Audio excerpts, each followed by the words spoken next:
have your Bibles on this morning, this last Sunday morning of the year, come with me to the book of Luke, the 13th chapter of the gospel according to Luke. Luke 13 and 6.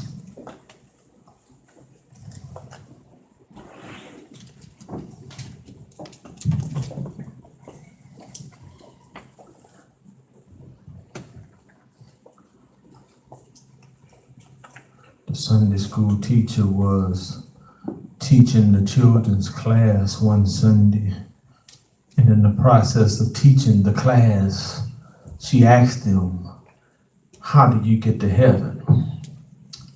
She went on to proceed and asked them, she said, "If you help the homeless, can you go to heaven?" The little boy sitting in the class said, "No." She asked him, "If you feed the homeless, can you go to heaven?" The little girl sitting in the corner said, "No."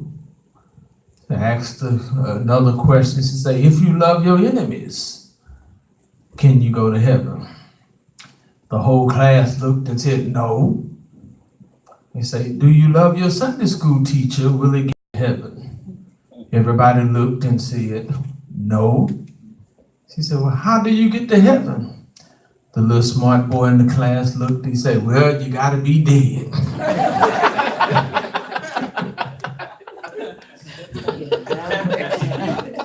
Luke 13 and 6, if you have it, say amen. Amen. Need some time, say wait. It reads in this manner. He spake also this parable.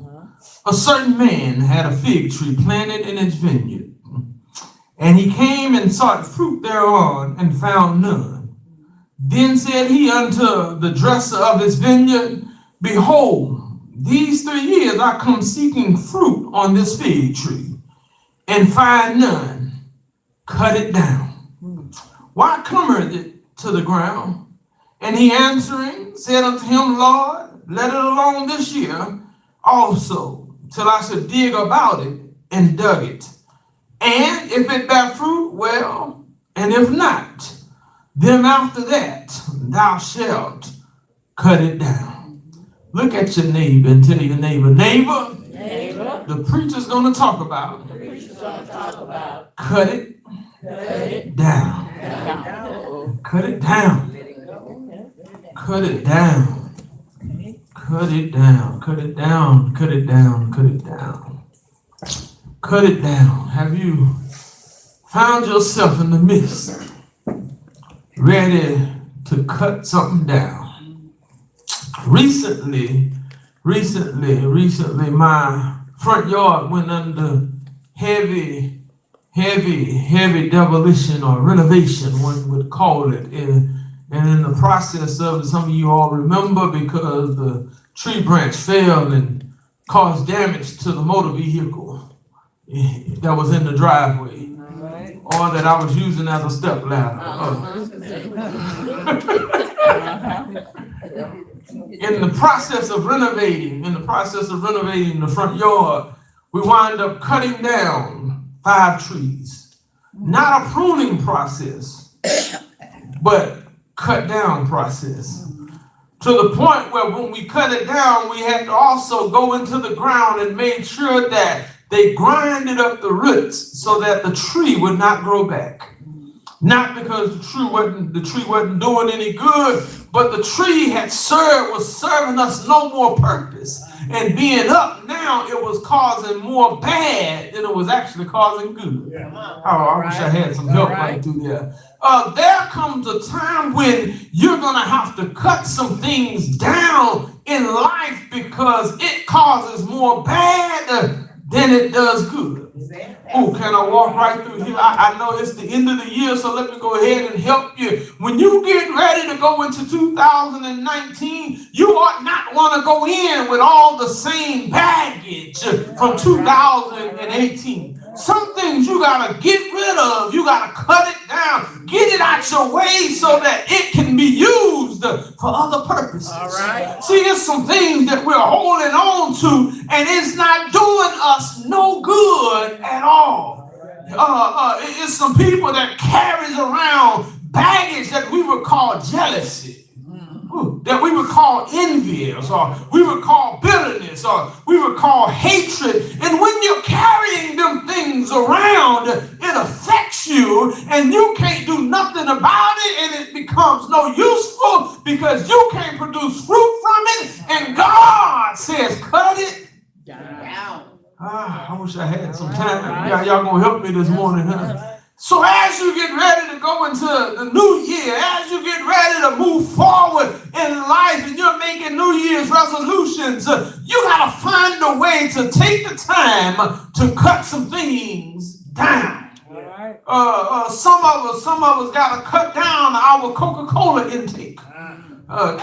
Before I step on y'all, let me step on mine. Some of us got to cut down how many pieces of fried chicken we eat at a time. I got to cut before I step on y'all toes. I got to step on mine. And sometimes you got to get rid of too much rice and gravy on the plate. Can I have a witness in here? You gotta cut down some of your sweet potato pie intake. I wish I had some witnesses through here. Yeah, y'all looking at me funny. You gotta get rid of the blueberry ice cream. Walk right for a little while. Right. Sometimes you gotta cut some stuff down because it's causing more problems in your life than it is good. Amen. And here Jesus is giving the illustration. He's giving the parable, a story in modern relevance with a spiritual revelation.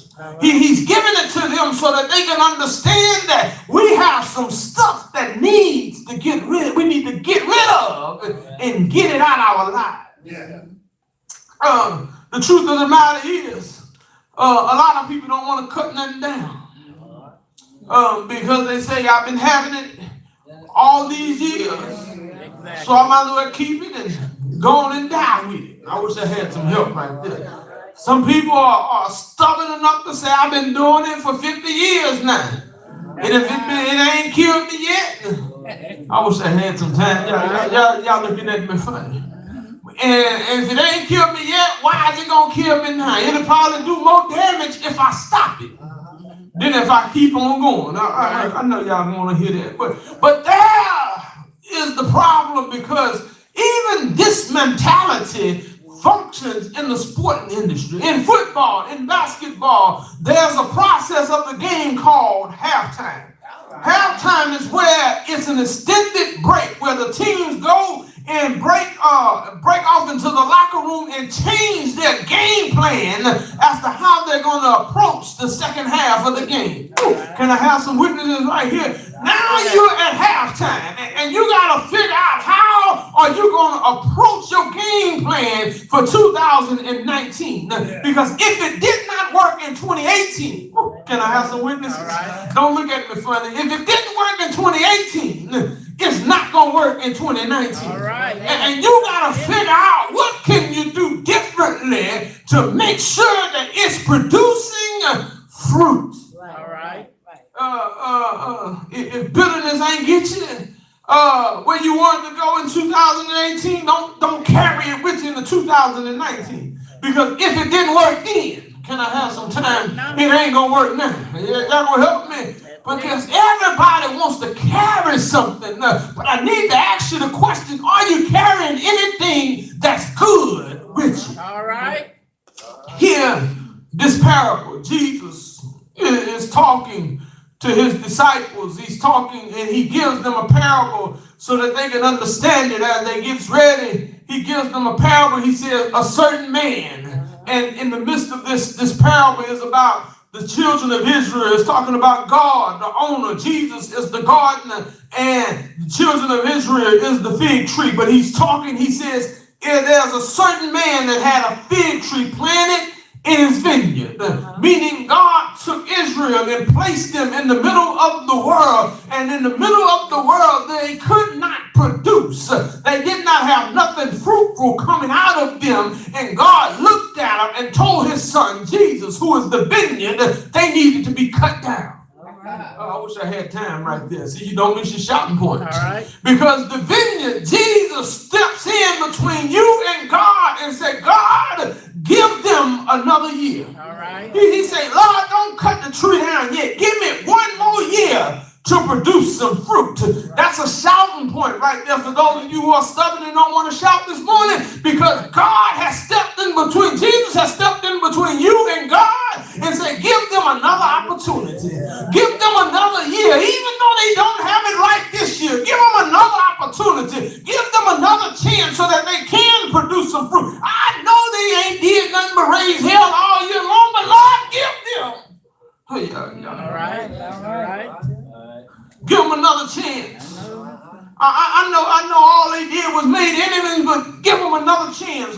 And he steps in between. The owner steps in. God is there ready, giving the instructions to have you taken out because the fig tree was not producing. Listen, the fig tree, as planted, it normally takes about 3 years before it starts producing figs. All right. And here the owner, God, looks at it and says, they've been in Sunday school. Can I preach for a little while? All right. They've been in Bible study, and they've been doing layman's talk, mission talk, and they preaching and singing, and they still have no change. All right. Y'all look at me. Don't look at me funny. Keep your eyes straight ahead. All right. He said they still have no change, and God says, cut you off. But thank God. I wish I had time right now for the vineyard. Because the vineyard said, Lord, give them another year. Maybe you don't know who the vineyard is. The vineyard is Jesus. All right. Mary's baby. Joseph's stepson. All right. A wheel in the middle of the wheel. The vineyard is, y'all gonna help me, a rock in a weary land. Shelter in dry places. The vineyard is food when you're hungry.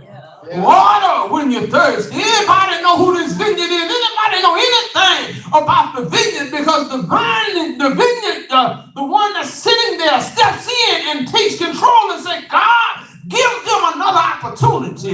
Don't just get rid of them yet, but let me get to toiling the soil that's around them. Because you know, if you sit in one spot long enough not producing fruit, you make the ground that you're around contaminated. I wish I had time to preach. Y'all don't want to hear this sermon. I know you don't want to end 2018 like that, but let me tell you, maybe the ground around you is becoming contaminated. And if you're contaminated and the ground around you is contaminated, can't nothing produce any fruit. All right. And here the man, here Jesus is sitting there interceding for you and for me and for others, and he says, no, Daddy, give them another chance. I know they came in this morning with their lip poked out. I know they came in this morning looking like they've been sucking on lemon sauce all night long, but give them another chance. I know they don't want to wave their hand and shout hallelujah, but give them another chance. I know they're ungrateful that you woke them up this morning, but give them another chance. I know they don't want to testify that you counseled them all night long, but give them another chance. I know they don't want to wave their hand because you're a doctor in the sick room, but give them another chance. I know they don't want to testify. You're the lawyer in the courthouse, but give them another chance. I know they don't want to testify that without you all is wrong, but give them another chance. I know they don't want to tell somebody that they shouldn't have got promoted on the job, but without you, God stepped in on time, but I'll give them another chance. All right. Yeah. You shouldn't have the house, but God bless you anyhow. Right. You shouldn't have the car, but God bless you anyhow. You shouldn't have the job, but God bless you anyhow. Government shut down. People, money is funny, but God bless you anyhow. See, I need some people right now that's going to wave their hand and say, baby, I'm not worried about a government shutdown because I got a God that sits high and a God that looks down low. And he's going to make sure that I'm taken care of. He's going to watch over me. He's going to supply me with all. All right. He's going to supply me with all my needs. What I love about this dresser of the vineyard, what I love is that he didn't try to prune the fig tree. He didn't try to say, let me redesign the fig tree. Let me cut off some dead pieces. But what he did was he began to cultivate the soil that was around the fig tree. Ooh, can I preach this for a little while? As you go from 2018 into 2019, the problem might not be you, but the problem might be those that are around you. Y'all looking at me funny now. The problem might not be you, but it might be them that are around you. And if you got contaminated soil around you, that means you become contaminated and you can't grow properly. And that's when you got to get to the point where you're able to cut some stuff off. You got to dig up some stuff. Notice the text writer, the Luke says that he just ain't turned over the soil, but he began to dig up the soil. All right. He didn't move it from one side to the other side. He just ain't turned it over. He got rid of it. You got to get rid of the things that are contaminating you so that you can become fruitful. He didn't just sit there and flip it over. He got it out of it so that now he's able to help produce good fruit. Huh? Y'all gonna walk with me, huh? That means if you got something that's contaminating you, that's keeping you from doing what God wants you to do, you got to have enough strength to get rid of it and get it out your life. All right. It's some stuff that's holding you down. You got to be able to dig it up and get rid of it and realize that you can still grow without it. Realize you're still good without it. You got to learn how to trust in the Lord. And let me go ahead and be plain with you. Lean not to your own understanding. In all your ways acknowledge him, and he will direct your pathways. I'm not talking about something I heard. I'm telling you about something that I know. That if you trust in the Lord long enough, if you got faith in the Lord enough, if you sit there and got faith the size of a grain of a mustard seed, I didn't see him do things that seems impossible. I didn't see him make a way out of nowhere. I seen him be a bridge over troubled water. I didn't see God do what some would call the impossible. All right. And I'm strong enough. I'm strong enough to say it now. I'm strong enough to say that if he don't do nothing else, he's already done enough. In my immature days, I couldn't tell nobody that, but I'm strong enough now to tell you that if God don't do nothing else, he's already done enough. Because he removed some stuff out of my life that I did not need. They say 2018 that your enemies was going to wind up revealing themselves, and in the midst of revealing themselves in 2019, you would already know who to cut off. All right. But why I don't want to focus on enemies. I want to focus on things that's keeping you from growing spiritually. All right. Y'all gonna help me? So you can't continue to grow spiritually and not love one another. All right. Yeah, don't look at me like that. No. You can't continue to grow spiritually and talk about one another. All right. Come on. You can't grow spiritually and continue to be jealous of one another. All right. Boy, y'all get quiet. Okay. Come on, keep your eyes straight ahead. If you're going to do what God wants you to do and you want to grow spiritually, you got to learn you got to have strength enough to allow God to dig it out, cut it out of you, and get rid of it. All right. That's why so many people don't want to grow in the Lord, because in order to grow, they got to get rid of some stuff. All right. Cleaning out the garage a few months back, cleaning out the garage, and I realized that I got a whole lot of room in the garage. Somebody gonna walk with me now. All right. What I found out I had to do was put some things in its proper place. All right. Y'all gonna help me? All right. Should have been in the attic. Didn't want to go up and put it in the attic, so I sat it in the garage. I wish I had some time to preach that. Should have been at the trash can on the street. But because I didn't want to carry it out there to the street, or I didn't want to get rid of it, I wanted to hold on to it for sentimental reasons. Y'all gonna help me? No, it don't work, but still, I wanted to hold on to it for a little while. But I learned that once I got rid of it, and I got to looking around the garage, they had to ask me, they said, is it the same garage? Because it wound up being more room in the garage. Ooh, can I walk right there and tell you? When you get rid of some stuff that you really don't need, that you've been holding on to, and just sitting there packing into, when you get rid of it, God got room enough to come and put some stuff inside of you that you really do need. When you get rid of all that junk that you don't need, when you get rid of all that mess that you don't need, then God is able to put the word inside of you and give you some substance that you do need. Then you're able to get through the storm and the rain. Then you're able to sit there and tell somebody, by God's grace, I've made it. I've come a long way. Then you're able to tell somebody, if it had not been for the grace of the Lord on my side, where would I be? When you've been through something, when you got rid of all that stuff that you don't need, then you can tell somebody, amazing grace was how sweet the sound. I once was lost, but now I'm found. Yeah, y'all looking at me. Y'all don't want to have church with me. When you get rid of some stuff, here it is. Shopping in Walmart. Can I go ahead now? Go ahead. Everybody that goes into Walmart makes the problem of stopping at the door when they first come in. Because when you come into Walmart, either on your left or your right, is a spot where they keep what they call shopping carts. Oh, y'all gonna hear it? All right. The problem that we make when you go into Walmart is you grab a shopping cart.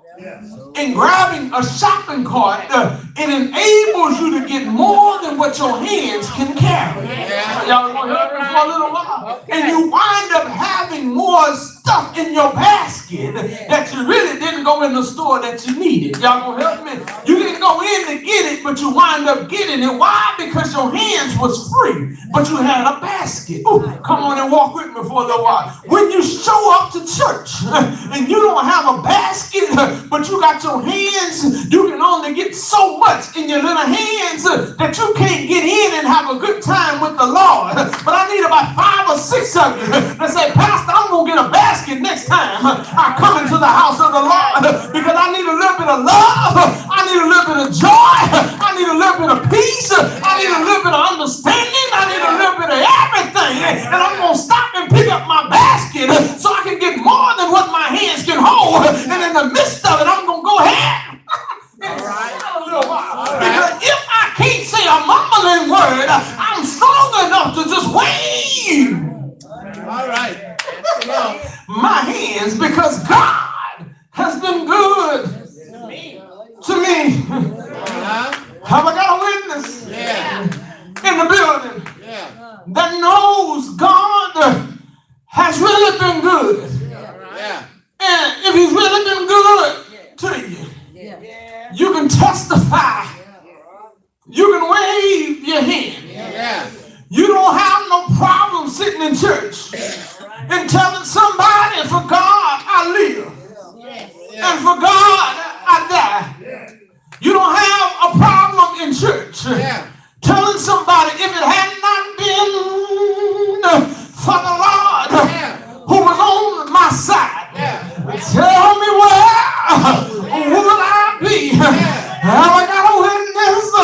If it had not been for the Lord that brought me through the storm and the rain, I can't tell nobody, but I can wave my hand and tell you I've made it. I've had some ups and downs, but when I look around, all my good days outweigh my bad days. Good morning, Mount Gilead. May the Lord bless you real good. But I'm in my seat now.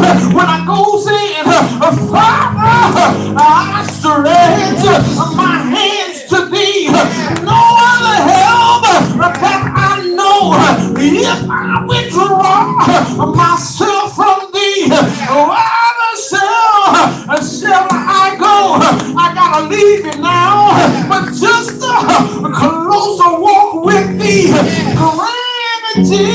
if you please. Have I got a witness? I'm out of here, y'all, because the Bible says that he told them in 1 year's time, if it don't start producing the fruit that it should, go ahead and cut it down. That means God looked at you and decided you needed 1 more year to get it right. That means God looked at you and said, I'm giving you another year to get it right. He looked at you and said, beyond all the ups and all the downs, I'm giving you another chance to get it right. I know you have some bad days, but I'm giving you another chance to get it right. Y'all looking at me funny. I know you got some problems, but God is giving you another chance to get it right. His son Jesus is interceding for you and I. And I'm so glad that one Friday evening he went on a hill called Calvary and he died. Didn't he die? He died until hell got happy. He died until the earth reeled and rocked like an old drunken man. Didn't he die? I'm so glad that's not how the story ends. But he laid down all day Friday. He laid down all day Saturday. Come on now, Gilead. You know the story. It was early, bright early, one Thursday morning. He got up out the grave with power in the heaven and the earth within his hands. He ain't all right. Ain't he all right? Ain't he all right? Say yeah. Say yeah. Say yeah. Oh, yeah. All right. Thank you, Jesus. Thank you, Jesus. Thank you, Jesus. Don't take it for granted, but thank you, Jesus. Because you should have been dead. All right. Thank you, Jesus. Should have been you. Thank you, Jesus. With no food on your table. All right. No clothes on your back. But thank you, Jesus. He looked beyond your faults. Supplied you with all your needs. Thank you, Jesus. He looked at the doctor report. Turned it all the way around. Thank you, Jesus. Thank you, Jesus. Thank you, Jesus. Thank you, Jesus. Oh, yeah. All right.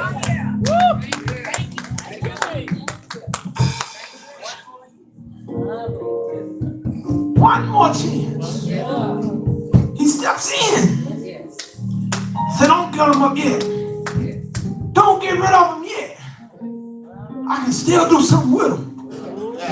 If I can get rid of the ground that's around him, that's contaminated, I can still do something with him.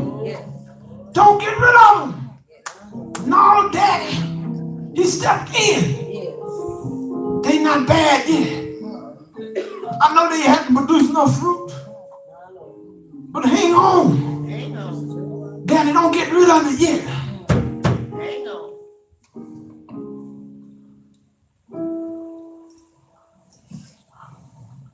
You got to get rid of the stuff that's contaminating you. We call it stuff. Sometimes it's people. Still stuff. Sometimes it's jobs. Sometimes it's family. Yeah. See, you gotta go deep into your inventory and realize why you're struggling. Why you're going through what you're going through. It's because you're holding on to a whole bunch of bags.